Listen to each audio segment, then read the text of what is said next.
ആശാൻ എന്ന് പറഞ്ഞ സിനിമ നോക്കിയോട്ടെ ഇപ്പോൾ OTT ഇറങ്ങും.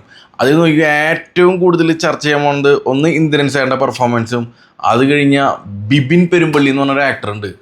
പുള്ളി ഒരു ഒന്നൊന്നര അഴിഞ്ഞാട്ടുണ്ട് പടത്തിൽ. പുള്ളി ഒരു സൂപ്പർ ഹീറോ ആയിട്ടാണ് പടത്തിൽ അഭിനയിച്ചിട്ടുള്ളത്. സിനിമയിൽ ചില സൂപ്പർ ഹീറോകൾ സെറ്റിലൊക്കെ പെരുമാറില്ലേ, അതിൻ്റെ ആറ്റിറ്റ്യൂഡും അതിൻ്റെ കാര്യങ്ങളും അവരെ സ്വഭാവമൊക്കെയാണ് അതിൽ കാണിച്ചിട്ടുള്ളത്. പുള്ളി വേറെ ലെവൽ അഭിനയം. കാരണം സെക്കൻഡ് ഷോ മുതൽ പുള്ളിനെ ശ്രദ്ധിച്ചിട്ടുണ്ട്. കാരണം ദുൽഖർ സൽമാനൊക്കെ ഒരു ഭയങ്കര പേഴ്സണൽ അറ്റാച്ച്മെൻ്റ് ഉള്ള ഒരാളാണ്. കാരണം അദ്ദേഹത്തിൻ്റെ പ്രൊഫൈലൊക്കെ എടുത്ത് നോക്കിയപ്പോൾ ദുൽഖർ സൽമാനെ ആശാൻ എന്ന് വിളിക്കുന്ന ഒരാളാണ് ഈ ബിബിൻ പെരുമ്പള്ളി. അത്രയും ആത്മബന്ധമാണ്.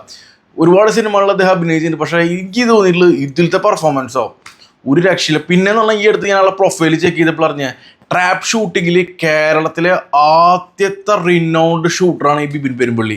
എനിക്കിതൊന്നും തോന്നുന്നു അധികം പേർക്കൊന്നും അറിയാത്തൊരു ഫാക്ടർ എന്നുണ്ട്. ട്രാപ്പ് ഷൂട്ടിങ്ങിൽ അധികം പേരൊന്നും ഇൻവോൾവ് അല്ല.